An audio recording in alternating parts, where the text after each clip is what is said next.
last months of 1940, the close of a dramatic year in which the pulse of history beat at an ever faster rate. A new type of war burst upon the world as France reeled beneath the blitzkrieg of the German army.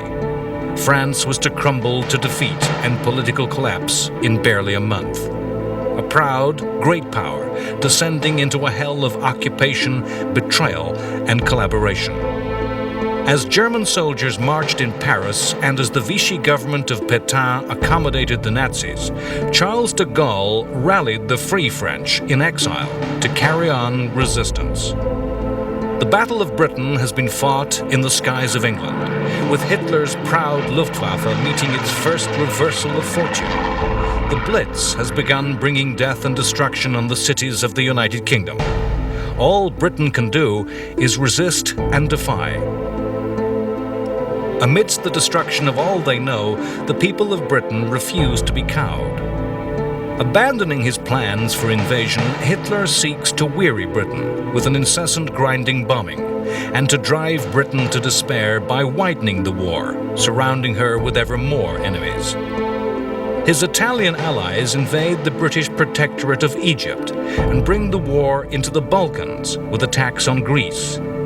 The Greek nation, in bold defiance, resists the invasion and turns the tables upon the Italians in a series of thrusting counterattacks.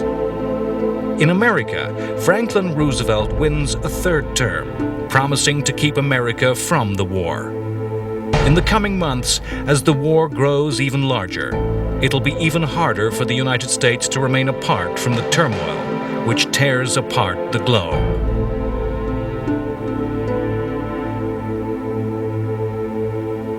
As 1940 drew to a close, the war was spreading ever wider. In southern Europe, Italy had invaded Greece. The motives behind this invasion were the usual desire for a new Roman Empire and the aggrandizement of Mussolini's fascist state. The battle was fought in the winter of the fierce northern mountains of Epirus. Italy had presented itself as a modern fascist state. Mussolini was proud to review what appeared the army of the future, with fleets of tanks and armadas of aircraft. That strength was an illusion. Italy had neither the wealth nor the industrial infrastructure to create true strength. Time and time again, the Italian armies would prove by far the weaker half of the Axis partnership, inadequate to deliver the boasts and promises of the Italian leadership.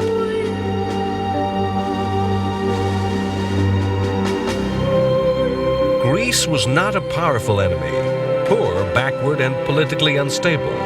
Although itself ruled by a dictatorship with extreme right-wing politics, Greece was nonetheless pro-British and in alliance with Britain and France from April 1939. Presented with Italian demands and threats, the Greek dictator Metaxas, though unpopular, caught the spirit of the Greek people with one-word rejection: "Aki," no. A rebuff that provoked invasion. The invasion by the Italians descended into farce. The invaders were quickly driven back. In just days, the Greek army was pushing into Albania and occupying a large area of formerly Italian territory. With the arrival of winter, the two armies settled into inactivity, but the stage was set for the Balkans to become a dramatic arena of war. Germany's attention was still distracted by Britain and her empire, still a difficult thorn in the side of Hitler, a potential threat. Hitler's planned strategy of invading the British Isles had crashed with the planes of the Luftwaffe during the Battle of Britain. The invasion was cancelled. The invasion fleet dispersed. The new strategy aimed to defeat Britain via the Blitz, massive, heavy bomber attacks against the civilian and industrial targets of the UK. Waves of bombers would strike at night with high explosives and incendiary firebombs. The incendiary attacks were particularly devastating. Aircraft could shower thousands of small bombs, swamping and overwhelming fire services. The fires started becoming beacons to guide following waves of attacks through the darkened blackout. The German plan was to weary the British people, make them tire of the war. Nighttime attacks were essential to preserve the planes of the German Air Force after the heavy losses of the Battle of Britain. Each morning, the people of Britain would awake to discover who had been killed and who had lost their homes the previous night. In late 1940, the weight of German attacks was switched from London to the provincial cities of the UK. In the wider framework of history, the weight of bombs falling on the UK cities was not great. Later in the war, a higher tonnage of explosives would fall in single nights on single German cities than was used against London in the whole war. The strategy of bombing Britain was just part of Hitler's plan to break British will.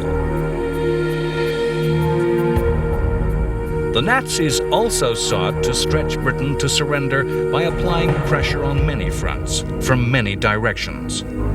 One of these extra pressure points was North Africa, where Hitler's ally, Italy, was attacking the British forces guarding the strategically important Suez Canal.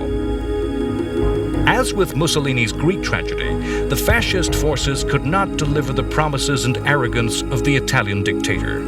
The huge armies that Italy had thrown against the British had advanced but a small way into Egypt and then halted at a place called Sidi Barrani to cautiously and timidly await supplies and reinforcements. Early in November, the British Army of the Nile had mounted a massive counterattack, even though vastly outnumbered by the Italians, 300,000 men compared to the British 50,000. The British Army was an army of the British Empire, a force that included Indian troops fighting far from home, New Zealanders from the other side of the world. In the skies, above the desert, flew South Africans and many other citizens of the empire. The British swept forward over vast distances with powerful tank forces. In the next 2 months, the British destroyed a total of 9 Italian divisions, captured 138,000 Italian prisoners, destroying and taking hundreds of tanks and guns. To a Britain that had been bombarded physically by air assault, bombarded emotionally by news of British troops in seeming constant retreat, the ranks of captured Italians, their dejected columns stretching for miles under the orders of British soldiers, was a glad sight.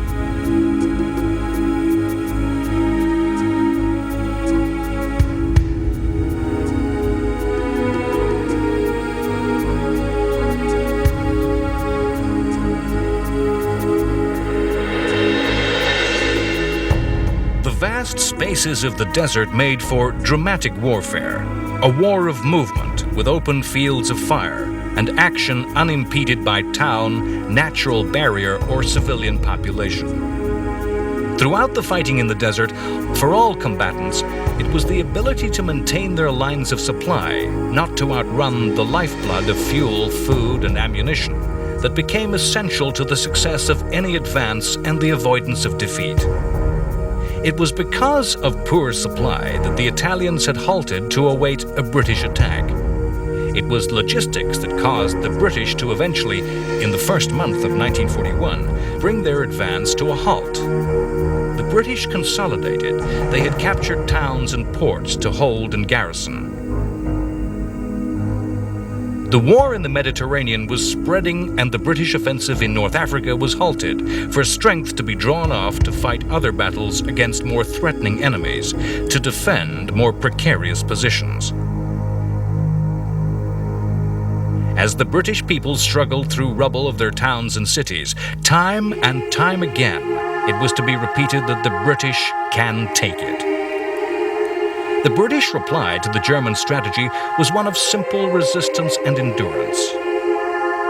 November 15th saw one of the most notorious and unforgotten raids of this time, when the Luftwaffe destroyed the English Midlands city of Coventry. The city's medieval cathedral was reduced to rubble, and many factories making munitions, engines to power tanks and aircraft and other war supplies were all destroyed. 60,000 of the city's 75,000 buildings were badly damaged in some way. 450 German aircraft made the attack. Only 120 sorties were flown in opposition. and the city had only 40 anti-aircraft guns. Only one German plane was lost. Much history has been devoted to the value of air power in the Second World War. Whether indiscriminate attacks on centers of population were of value, whether or not they were moral. The attack on Coventry showed that a coordinated, focused attack on a relatively small target could be dramatically successful. This was no mass arbitrary terror raid, but one coordinated with radar guidance by the Germans. Specialist Pathfinder squadrons came first, designating the target with highly accurate incendiary attacks that started fires to guide the following planes. A terrible truth is that it was known the raid was coming, but no preparation could be made. The raid was discovered by the reading of the messages transmitted by Germans in the highly secret Enigma machine, code broken by the British Ultra system. The agonizing decision that had to be made was when and when not to use this intelligence. The use of this most secret intelligence was never discovered. The Nazis never believed their deepest secrets could be read, never realizing Enigma was a broken weapon. To use everything would be to ultimately compromise the secret of Ultra. To preserve the source meant sacrificing British and Allied lives. Coventry became a stepping stone in the escalation of the inhumanity and savagery of war. The RAF would revenge Coventry. Britain had no means of striking back at Hitler. The Germans held the strategic initiative, and every move would be of Hitler's choice. British Prime Minister Winston Churchill knew that the only path that led to British victory, rather than simple survival, was involving the United States. And all British diplomacy was to this end. President Franklin Roosevelt had resolutely attempted to keep the United States neutral.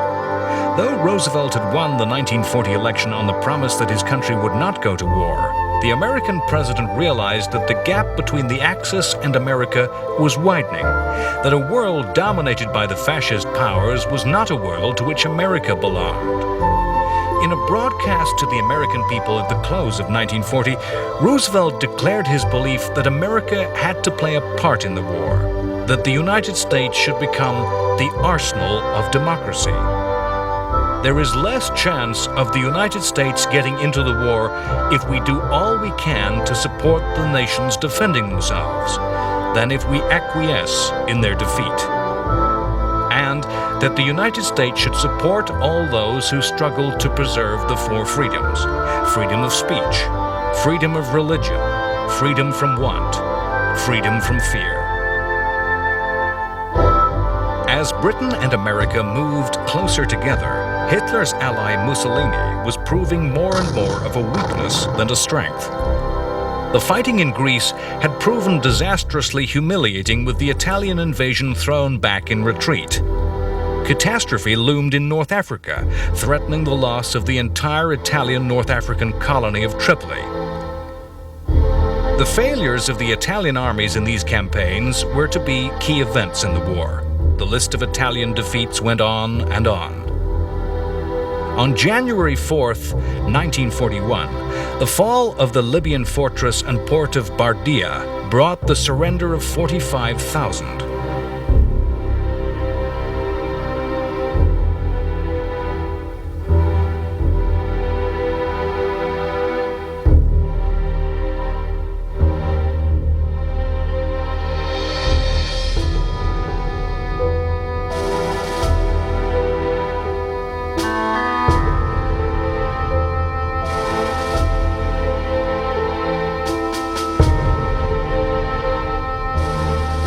January 13th, the streets of Athens were filled with rejoicing crowds as over 1,000 Italian elite troops surrendered. In Africa, a remote backwater of the war, a British army from Kenya invaded Italian Somaliland and threw the Italian forces into retreat.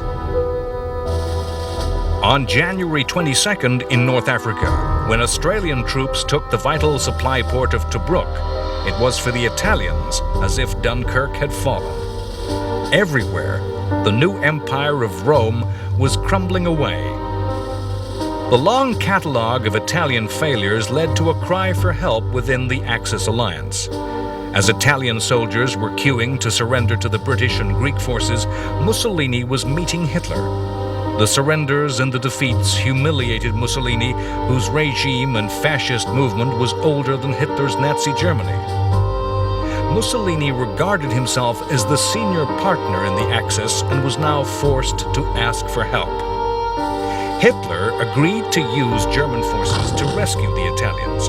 His price was Mussolini's acceptance of German direction of the war. The dragging of the German forces southwards to the Mediterranean, to the Balkans, into North Africa, was to skew German thinking, sap the strength of the German war effort in ways that time and time again, throughout the history of the war, would be to the detriment of Nazi aims.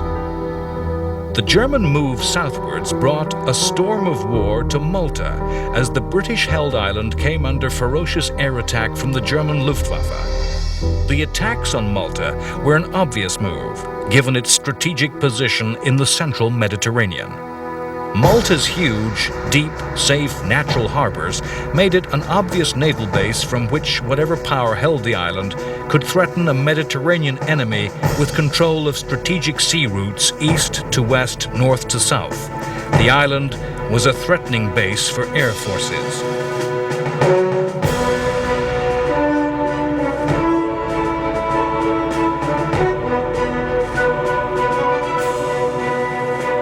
Britain had controlled the island for over 100 years and saw their colony as central to their Mediterranean strategy. It was a fortress with several airfields and a huge naval dockyard, and was an outpost in every sense. Only 95 kilometers from Italy, yet 1,600 kilometers from the nearest British base. The Axis alliance sought to destroy Malta from the air. That they never succeeded in neutralizing the island proved fatal to their strategy. Malta had been attacked from the very start of the war with Italian aircraft, for a time defended by just 3 obsolete biplanes. When the war spread to North Africa, the Luftwaffe arrived in Italy to assist the fighting. From January 1st, 1941, air raids began. For the next 7 months, there was to be just one 24-hour period in which no air raid was made. Twice as many bombs as fell on London during the Blitz were hurled upon Malta in just 2 months. The aim was to starve the island into submission. Incessant raids drove the island's civilian population of over 250,000 to live underground. A blockade by Axis air forces prevented Britain sending convoys of ships with supplies of war. The siege was to last for 2.5 years. Malta had been captured for Britain by the navy of Lord Nelson. Late 1940 saw a classic naval action in that Nelsonian tradition. A daring attack was made against the Italian fleet as it lay at anchor in the southern Italian port of Taranto. The Italian Admiralty had tried to avoid action, fearing to risk their great ships. The British tradition of seeking battle at sea, to go right at 'em, was continued as 3 fascist battleships were destroyed and the dockyard severely damaged. Torpedo bombers made the attack from an aircraft carrier that had approached stealthily, in secret. Taranto was a lesson in tactics observed in Japan. The war in the western desert of North Africa was to be a war of dramatic seesaws of fortune. In 1941, in February, the Italian appeal for German help in their desert campaign was met with the creation of a legend. German forces, small compared to the number of men involved elsewhere in the war, were landed in North Africa. This was the Africa Corps, the commander, Erwin Rommel. The guiding thinking that led Rommel's Africa Corps was mobility, always to maintain movement until the moment was right for attack. In southern Europe, other events were taking place that would give Rommel his chance. On April 6th, Britain landed troops in Greece. At the the same time, Germany's aid to Italy arrived in the Balkans. Panzer armies, 24 divisions strong, some of Germany's best and most mobile troops were moved into Germany's ally Bulgaria, ready to strike. On April 6th, those troops burst in a simultaneous blitzkrieg upon both Greece and Yugoslavia. The war was to be remarkable by the speed with which countries were to collapse before blitzkrieg onslaught. Yugoslavia was just another country in the way of German strategic goals, a road that the German armies had to take to achieve their objectives. Yugoslavia fell in 9 days. Its army of over 1 million descended into chaos. Yugoslavia's factions and ethnic hatred surfaced as the Croatian and Muslim units in its multi-ethnic army mutinied and went over to the Nazis. The Germans lost just 151 dead as they simply marched through the country to attack Greece. The lack of Yugoslav resistance meant that the combined British and Greek armies were completely outflanked, outnumbered, outgunned, and overwhelmed. Less than 3 weeks after arriving in Greece, the decision was taken to evacuate the Greek mainland. A long fighting retreat began as British, Australian, and New Zealand soldiers began a withdrawal, heading south towards yet another Dunkirk.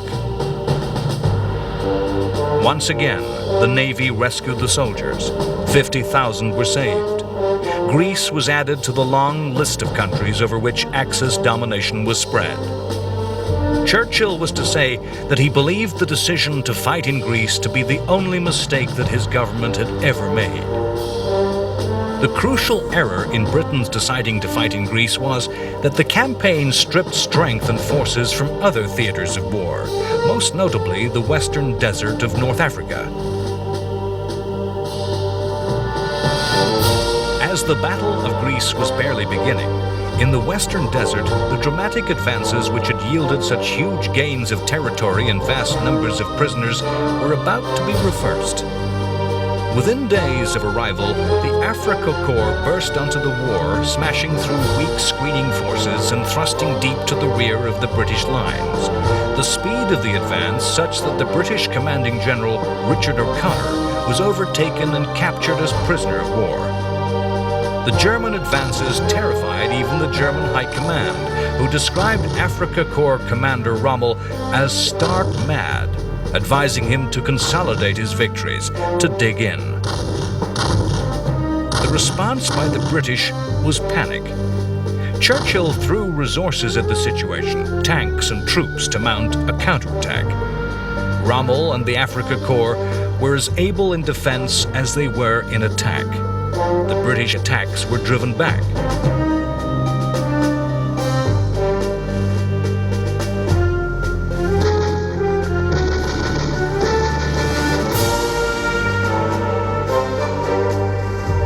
The British forces reeled backwards and both armies paused, awaiting the next blow from the Germans.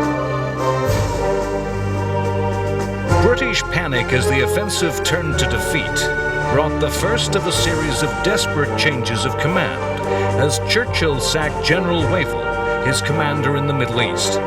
In the coming year, British general after British general were to pit their wits against Rommel.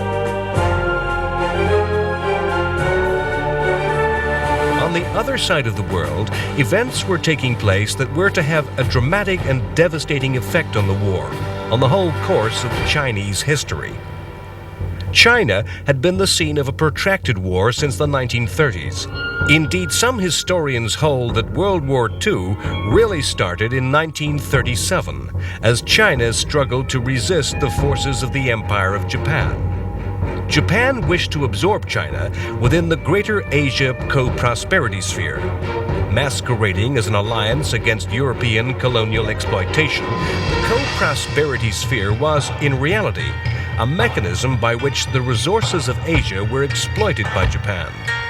It was a war with its own justification, a war to gain the resources that were needed to fight the war.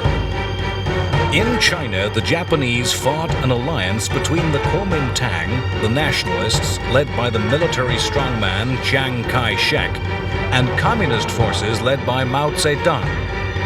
The anti-Japanese alliance was always built on shaky foundations. Before the Japanese invasion, the two factions had fought for control of China. Already in January 1940, the cracks were appearing in this alliance, which warned of future conflict. The communists were developing a new way of war in fighting the Japanese, the theory of revolutionary guerrilla war. The war of fighting was corresponded by a war of words, of politics and diplomacy. In the early part of February 1941, Japan issued ominous threats. The expansion of Japan into the territory of its neighbors was always cloaked in the morality of anti-imperialism.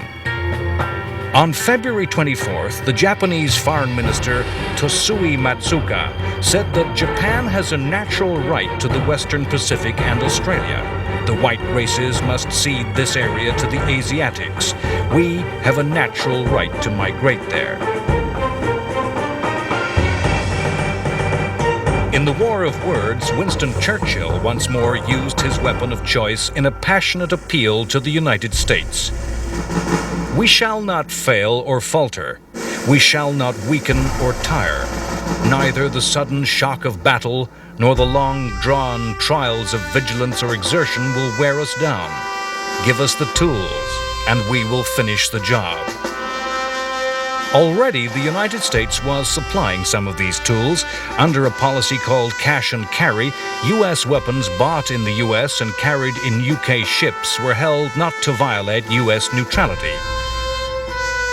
And the agreement to exchange destroyers for bases was easing the position in the battle for the Atlantic.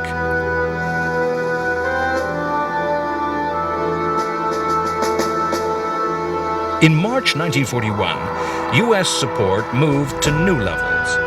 Roosevelt signed into law the Lend-Lease Bill.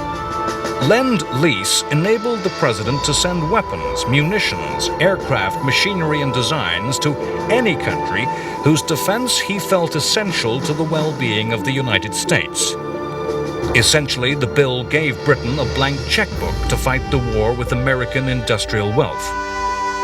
At the same time, America stopped supplies to Germany of the strategic materials of the specialist resources needed for weapons systems.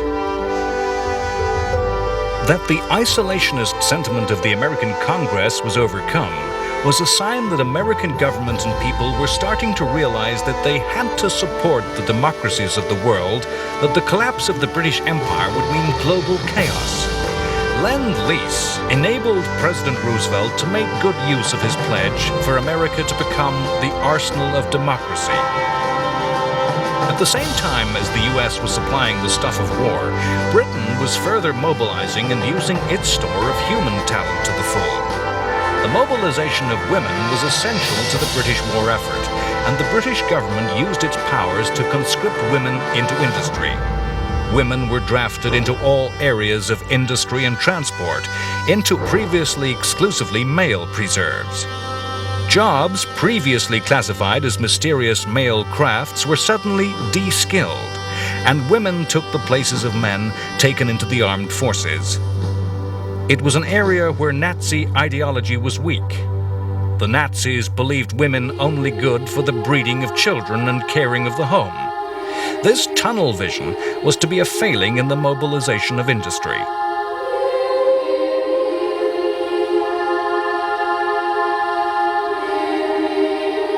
The spring of 1941 once more saw the resumption of heavy air attacks against Britain's cities, continuing the policy of terror against the British population. Once again, this psychological attack upon the will of the British people was spun into reverse by the British media, as both Buckingham Palace, the home of the British royal family, and the Houses of Parliament were hit. Cinema newsreels used the news to further reinforce the sense of coherent solidarity in the British population. People and government were all in this together and determined to tough it out. In a secret war directive, Hitler was to admit the failure of his plan to cow Britain with aerial terrorism. The bombing campaign has had least effect of all, he said. As far as we all can see on the morale and the will to resist of the English people. no decisive results can be expected from terror attacks on residential areas. Bombing is to be intensified on shipping and the ports to inflict the greatest possible damage on the British economy and to give the impression that an invasion is planned for this year. In all wars, the secret decision to act, the secret intention, the secret weapon gives advantage. In spring of 1941, Britain used a secret weapon to win a dramatic victory at sea against the Italians. In the Battle of Matapan, the Royal Navy lured a force of Italian warships to destruction off the southern coast of Greece. That victory was made possible by the use of secret intelligence, by the Ultra system that had managed to break the most secret German codes. If the battle was maneuvered by state-of-the-art technology, it was a victory won by traditional naval strengths, speed and accuracy of firing, by superior seamanship, by the aggression and courage of the crews.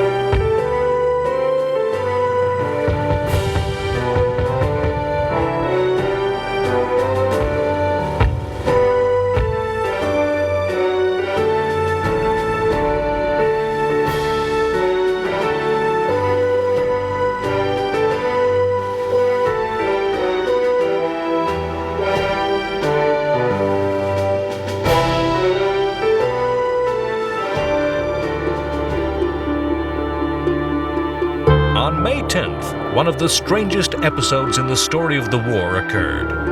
Adolf Hitler's deputy Führer, Rudolf Hess, parachuted into Scotland alone. Hess claimed his astrologer had told him that he, Rudolf Hess, was personally destined to be the bringer of peace between Britain and Germany. Hess claimed that in return for a free hand in Europe, Britain would be allowed to retain her empire. The offer was rejected, and Hess was to spend the rest of his life in captivity.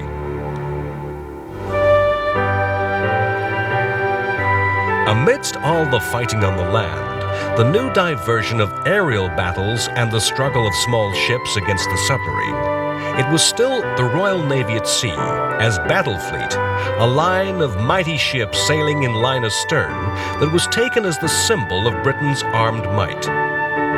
In the British fleet at sea was seen an icon of British strength, of the domination of a worldwide empire, of British virtues and character.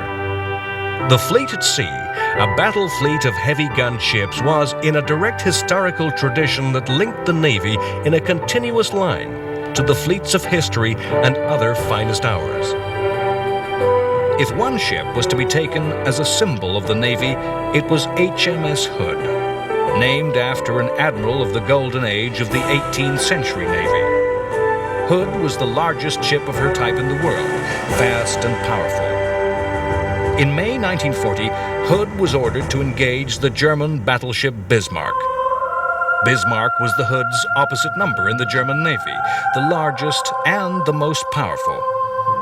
Bismarck had put to sea to act as a surface raider against the Atlantic merchant ships. Few vessels could outrun her.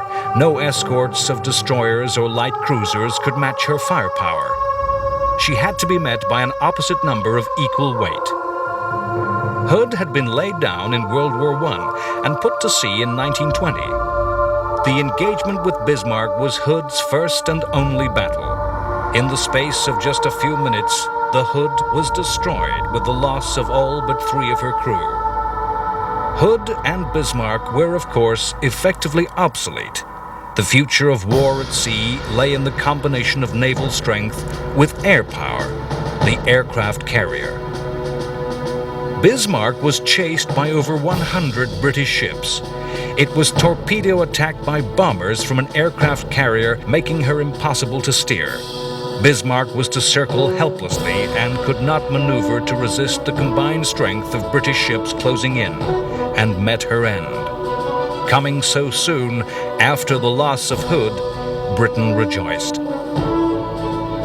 Having driven British, Greek, and Empire forces out of mainland Greece, there remained in late spring of 1941 one remaining obstacle to the securing of Hitler's southern flank: This was the Greek island of Crete, which, if in Allied hands, could have been made a fortress that could menace the Axis.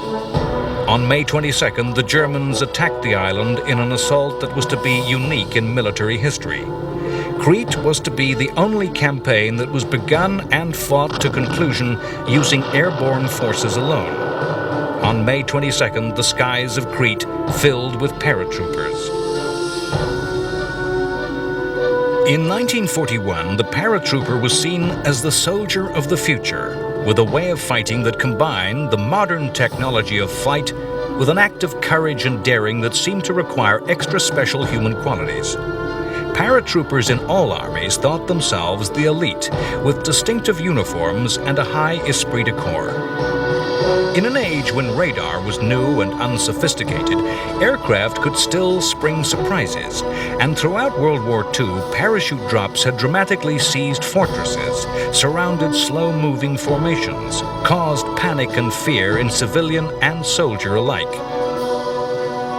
In an age when the ordinary infantryman was armed with a simple rifle, the long period when the paratrooper dangled helpless in the sky as a slow-moving and clear target was not so great a weakness. The German Parachute Division, part of the German Air Force, with its attached glider troops and airborne regiments, each with their own transport, had a triumphant war, carving their own place in history. In campaign after campaign, winning stunning victories without reverses. The German plan for the invasion of Crete was a bold, logical conclusion of these successes. Once secured, the plan was to use Crete as a base from which to attack Cyprus, and in the same way from Cyprus to attack Lebanon and Palestine, and threaten Britain's Middle Eastern oil and the Suez Canal. Meeting with the Africa Corps attacking from the west in a grand pincer action. Parachute and glider forces were to seize Cretan airfields, which would then be used to fly in transport planes with reinforcements to secure the victory. Only when the victory was won would the seaborne troops arrive. The British Prime Minister Churchill had his own plans for Crete. He had ordered the island made into a fortress, in which troops were to be dug in impregnable positions. Churchill thought that the Germans would attack the island and be defeated in a battle that would turn the tide in the Balkans. The large garrison that was to fight the Germans was a hodgepodge farrago of different units, of hastily organized and improvised formations, of logistics troops given rifles, of whole regiments fleeing the Greek mainland that arrived with no boots. The German attack on the first day was disastrous, paratroopers dropping in many cases directly on top of the British positions. In a bitter battle lasting barely a week, the victory Churchill imagined very nearly came. But in the end, the German strength grew. And once more, the Navy was called upon to arrange the escape of an army. The bedraggled troops threaded their way over the mountains of Crete to escape. However, German losses in Crete were so high that the parachute forces were never again used as an independent force.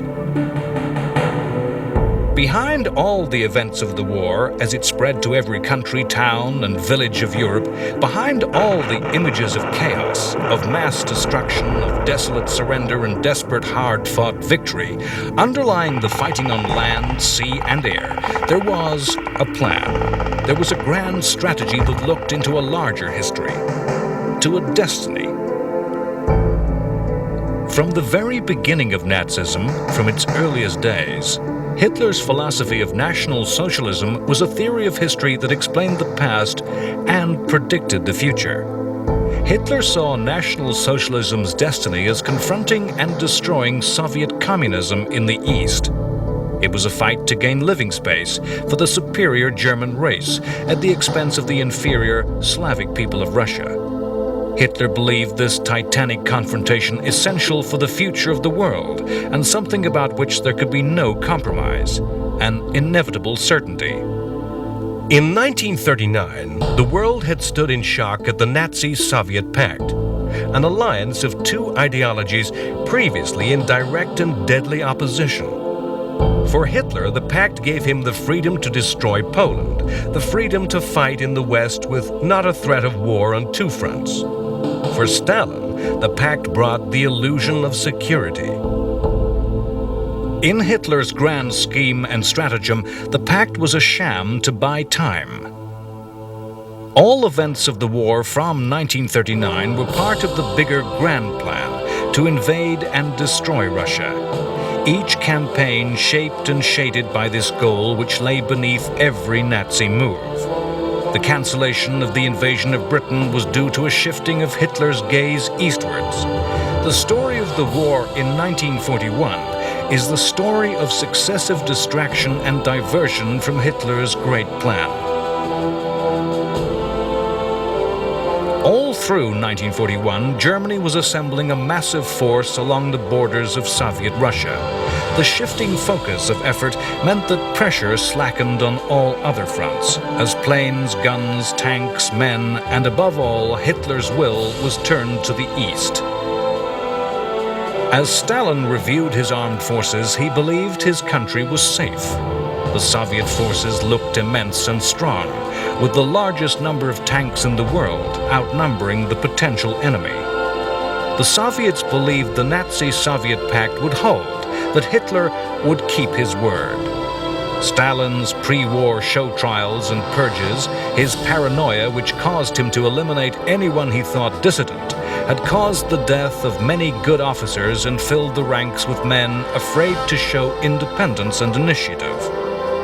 The Russian forces were filled with political commissars, placed to ensure the reliability and loyalty of the troops to communism. Stalin was obsessed with territory and deployed his vast resources to ensure that no areas gained in his grab of Poland would be lost.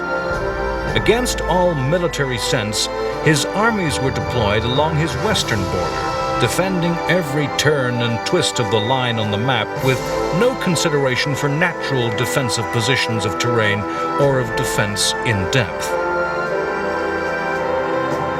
In June 1941, it was clear that the war was coming. Russia was warned by British intelligence that German forces were being transferred east, that 3.6 million German soldiers, 3,350 tanks, and 2,000 aircraft were massed upon the German-Russian frontier. Stalin refused to believe an attack was close, even when a defector revealed the exact date and start time, June 22nd at 4 a.m. On that day, the largest force of war ever assembled in the history of the world moved. Hitler called his plan Operation Barbarossa, after the medieval German emperor who led German armies to the east centuries before. Barbarossa consisted of 3 attacks, each followed a historical invasion route. In the north, a thrust was made along the coast towards Leningrad, modern-day St. Petersburg. In the center, the most powerful attack was aimed at the Russian capital and the encirclement and destruction of vast numbers of Russian troops. The third, southern thrust, was a stab at the Ukraine, the heart of the Soviet Union's agricultural, industrial, mining, and oil-producing area in southern Russia. The attacks were to the classic blitzkrieg formula of heavy air bombardment with powerful deep attacks by tanks and motorized infantry, encircling the enemy, who could then be destroyed by slower-moving infantry. Apart from marshes to the central area of the frontier, no natural barrier lay in the path of the Germans and their goals.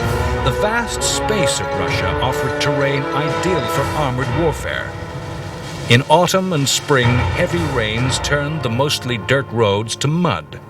However, in the dry heat of the Russian summer, the vehicles rolled forward easily and quickly. It's hard to conceive of the massive numbers involved in the eastern fighting. Mass surrenders and defeats on a scale never before seen. Many hundreds of thousands of men were captured. The Soviet army began Barbarossa with a strength of 2,600,000. In the first months of the campaign, its strength fell to 800,000. Moreover, the battles were fought with a ruthless brutality probably unknown in Europe since Christian armies defended the continent from Muslim Ottoman Turks. Encircled, surrounded Russians fought with a tenacious despair that even the most stubborn and determined French soldiers had not shown. The Germans showing ferocious lack of pity that no Western soldier had yet to face. The soldiers of Germany took their lead from Hitler, who on March 30th said, "The war against Russia will be such that it cannot be conducted in knightly fashions. The struggle is one of ideology and racial difference, and will have to be conducted with unprecedented, unmerciful, and unrelenting harshness. All officers will have to rid themselves of obsolete ideologies. I know that the necessity for such means of making war is beyond the comprehension of generals, but I insist that my orders be executed without contradiction. The commissars are bearers of ideology directly opposed to National Socialism. Therefore, the commissars will be liquidated. German soldiers guilty of breaking international law will be excused. Russia has not participated in the Hague Convention and therefore has no rights under it." German soldiers, many of whom had grown up under Nazi rule, identified with Hitler's words and were callous instruments of his will. Russian troops of all ranks and classes were treated with disregard. The communist commissars, the political officers, were shot out of hand. A total of 5,700,000 Russians were captured by the Germans in the whole of the war. 3,300,000 were to die in captivity. Yet, in the Russian mind, fear of the enemy was outweighed by fear of Stalin. Generals who failed were shot as traitors by the Russian secret police. Rather than save their forces by tactical retreat, Russian generals would rather await surrender and annihilation. The success of Barbarossa seemed the fulfillment of the Nazi destiny and the end of Soviet communism, a vindication of the Nazi ideology. Those who do not understand history are condemned to repeat it. The German armies followed in the footprints of the French army of 1812, which had perished in the snow of the Russian winter. Barbarossa began in late June, when already some of the better, finer weather of the Russian summer had gone, and the countdown to the deep Russian cold begun. The deep, deep cold that was as ferocious an enemy of the invader as any army. Historians will forever debate whether the wars in the south of Europe delayed the start of Barbarossa, leaving too little time before the end of summer. Barbarossa was Hitler's vision, his dream. In the twists and turns of the timeline of events, of possibilities, ifs and maybes, it's fascinating to contemplate an alternative course of history. As Hitler's 153 divisions of nearly 4 million men forged eastwards, in North Africa, Rommel's Africa Corps prepared to mount an invasion of Egypt, but with a fraction of the vast numbers in Russia. Had but a small share of these troops been given to Rommel, his strength would have overwhelmed the British, and his victory would have probably forced Britain to make peace. The implications of what might have been are frightening to contemplate. But in September 1941, the Nazis had no thought for any other future, any other than that which led into the vast spaces of the East.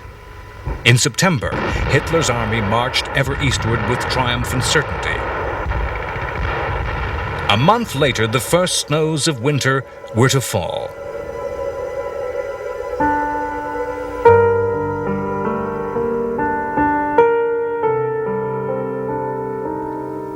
Next time on World War II, The Complete History, the terrible drama of Barbarossa unfolds with the German armies at the gates of Moscow.